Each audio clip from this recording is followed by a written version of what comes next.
Welcome to Confessions with Cynthia, where we explore careers, relationships, and lifestyles of Homo sapiens.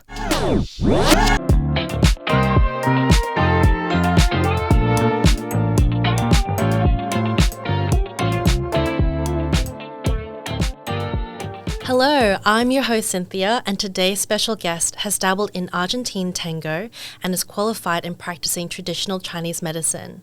Please welcome Alan. Hi Cynthia, it's Alan here, the ex-personal trainer. Thank you, Alan. Can you tell us a bit about your profession and when you started being a personal trainer? Yeah, sure. So I started back when I was about 25, and from there, at the time, I was working as an assistant accountant, and I really dreaded my work. Every day I'd drive in, park my car, and then sort of contemplate what should I do next, because I was just not enjoying what I was doing. So I decided to sort of review my life and see what I was good at, and maybe I could change profession. And I've always had an affinity and been an active person with training and staying healthy. So I felt that was the natural progression. Great. And were you always training at the gym prior to actually deciding to be a PT? Yeah, so basically when I was young, I was quite athletic, and I always competed with sprinting or athletics at the time. So I was always into training or training for something. After high school, I guess that was the time when I had the chance to just focus on exercising, not competitively, but just to stay healthy. And yeah, I would say that it has been something that I've done most of my life. Oh, that's great. So you're very familiar with exercise and regime and in the industry as well. And were you studying personal training before you decided to delve into that? Not at all, actually. It was just, that was my first health and fitness course. Yeah. Oh, wonderful. How did you find the course when you were doing it? How long were you doing it for? At the time, it was a 6-month course, and I did it part-time because I was still working. So I just did it through the evening and on the weekends. I found it quite enjoyable, and everything was quite easy and fun to learn, even though you had to learn about the body and the bones and all the muscles involved. It was still quite fun. That's great. That's great. And what was your favorite unit in that course? I think it would probably be one of the training units, probably the strength training part, and just learning how to train your body properly and strengthen the different muscle groups. Oh, that's good. You must have learned a lot of different types of your body and where the muscles are placed and all those fancy names that I probably couldn't recite for you. And how was your first year working in the industry as a professional after you graduated? Yeah, so first year was quite interesting, I'd say. It was a little bit nerve-wracking in the sense where there was no real jobs available. There were more self-employed or contract roles. So when I first got into the industry, you had to sign up as a contractor and sort of pay rent to the gym and then start that way. So that was my first personal training job, but also my first setting up a business or being self-employed. Wow, so interesting. And did you have like a mentor or a friend that could actually teach you and show you the ropes in the industry, or was it all self-taught? How did you go? Yeah, so the gym that I was with at the time, they provided a mentor type program. So the first year, a senior personal trainer or head trainer would sort of show you the ropes and teach you along the way as you progressed with the business. Wonderful. And did you get many clients in the first year when you were self-employed in this particular gym? So it was a famous or a well-known branded gym. So the gym was quite popular, and part of the deal was that they will help us find clients. So I did have a fair bit of clients. Great. But also there was a bit of a learning curve to get new ones as well.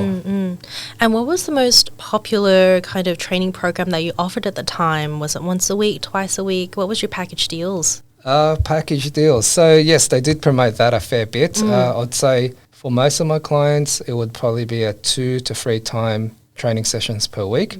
And I also offered a a 12-week training program which I could write, and they can go away and do it themselves and then come back and review it as well. Wonderful. And did you see lots of good results from your clients when you were training them?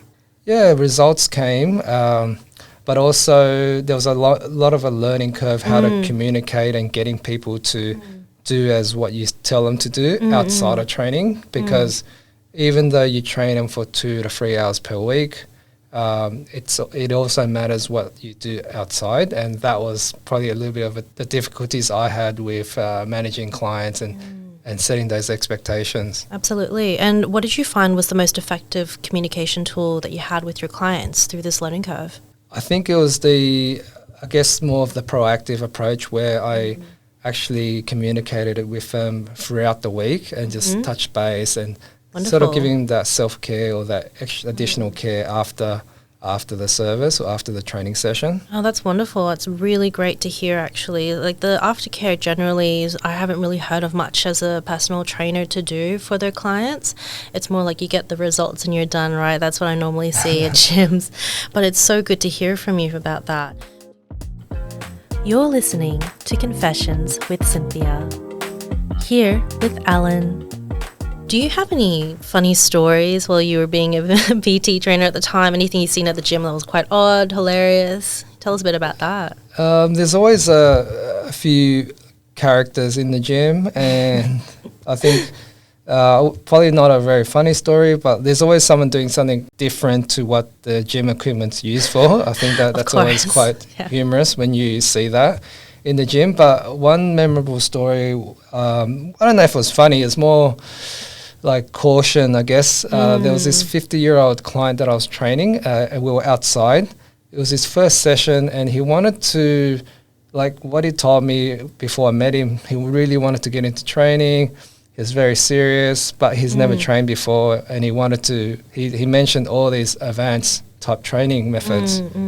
And at the time when I met him for the first session, normally what I do is a fitness assessment. So I make sure that he's actually healthy enough to train and his fitness levels is up to standard before we get into it. Yeah, so he doesn't hurt himself. Absolutely. But by the time we got there, we didn't even do a physical. I put on the heart rate monitor just to get his blood pressure and just to check out what that was. But before that, he was sweating, he was nervous. No. And then when I got the reading, it was very high, very serious, where you can't train. So he was unfit to train at that stage. Unfit to train, he was lightheaded, and we haven't even started training. Oh gosh, so what happened next? What did you do? I just sort of calmed him down because he's very flustered and he was nervous. Right. And then once I've calmed him down, I go, hey, what's going on? We haven't even did anything physical yet. We're just, getting your heart rate. And he mentioned that, look, I was very nervous with taking blood pressure because I had a bad experience in the past. I sort of psyched myself out. I was very, nervous, and it was all in my head. And I go, look, we will stop the training session right now. Let's just relax. Go get yourself checked, get a clearance from the doctor, and then come back to me. And the next couple of sessions we did, he was fine.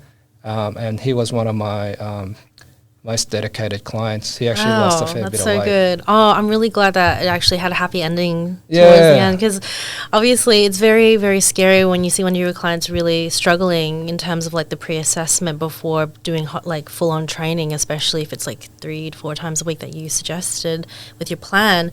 And it seems like you've experienced some difficult moments as well. What kind of difficult moments did you experience apart from this that helped you grow as a personal trainer and as well as a person?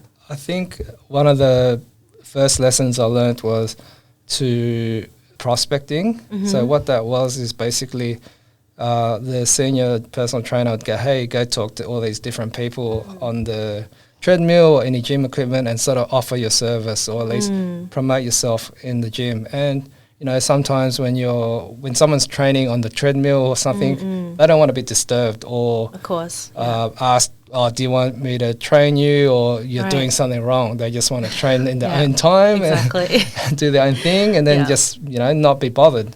So there was a little bit of a skill and art towards it And I think at the start I had a bit of a roadblock because I was quite shy and nervous and didn't really want to just approach people at randomly and spruik my services. Of course. And so then towards like the middle of your career, did you find yourself thinking this is something you wanted to do long term, or were you kind of questioning again and wanting to kind of move on from being a PT? I always enjoyed it. I think there was initially at the start a little bit of that hesitation because you had to build up your own client base and have that client base financially support your lifestyle. Of course, yeah, absolutely. And over time it did, and I quite enjoyed it. One of the things that sort of deterred me was always the sort of lifestyle, the hours that you had to work. Yeah. Generally you have to work before and after business hours.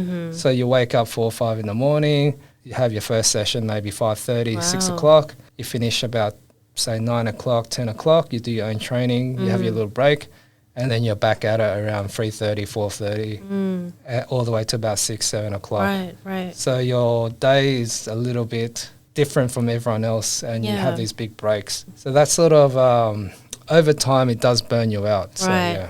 So you felt like that towards the end as well. You're listening to Confessions with Cynthia. Here with Alan.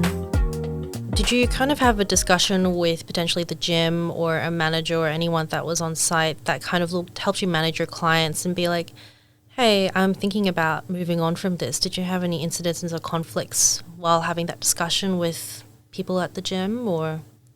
In terms of conflict, not really. I was pretty friendly. Everyone was quite nice, and everyone ran their own business. So as long as we're not, stepping on each other's toes or trying to steal each other's clients, we're all pretty friendly and happy, and we all got along. I find that it's a little bit different now because I've had experience on both sides of the table.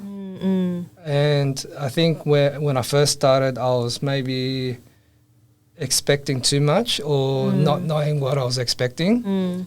Looking back at it now, I would say to myself that it's your own business, you got to drive it. Right, yeah. But at that time, it was probably my first year into running my own business and being in the fitness industry. Right. So it was a little bit hard. I wish there was a little bit more guidance. Yeah, but of course. I think at the end of the day, if you're running your own business, you need to take initiative to learn and grow from whoever it is. Yeah, absolutely. And did you have like a strong emotional connection and ties to that job, especially leading up to the middle of the career that you had and towards the end? Yeah, I think, like I mentioned before, it was training and fitness is pretty much what I've done my whole life. And I kind of attached that as part of my identity. So training is like, there's never a time I don't train unless I'm injured. So yeah, I've always had that kind of identity with training or identify with training. Right. So it's always been part of me. That's why that job or that career was such a good job for me, because I was just doing something that I enjoyed. Even in the days that I'm on holidays or I'm not working, I would be potentially at the gym or doing some type of training. Yeah, it sounds like you're really passionate about this career. So then when did you decide to leave the industry? So I decided to leave the industry initially, probably around the 2010, 2011 year. And the reason why I was leaving was I was having my first child, and I wanted to look for maybe something that was more of a serious job where I was in the office, or it was like a full-time job where I could just knuckle down and just work towards something. So like you'd say that you wanted more stability for your family, and basically having a child at that point was your ultimatum for leaving the industry. Did you actually expect to leave the industry for good at that point, or were you kind of dabbling in and out of it just to see if you were serious about this career long term, or looking still for a full-time? I think I dabbled into it because I still needed to transition into something else if I was. So I still kept what I was doing because I had to work between business hours. It gave me the opportunity to focus on setting up a new career through the business hours while I was working. That's good use of time. Yeah, great. But I did dabble, and then I did come back at a later date back into it, but in a different role where I was more into the management side. Okay, perfect. And what would you say are the positive aspects that still resonate with your experience and from your previous career as a PT, looking back?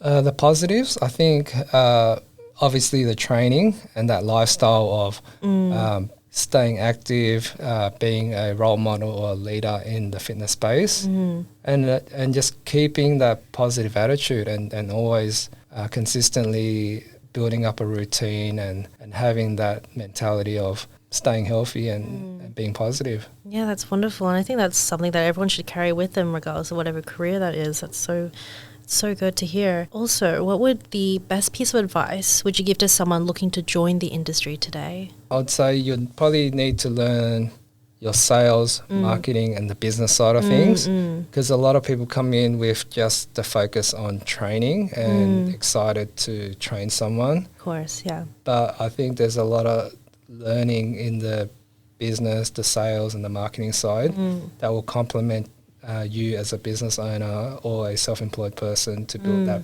PT business. Because you are the brand itself. Yes, that's correct. Well said. Well, thank you, Alan, for joining us today and sharing part of your story with us.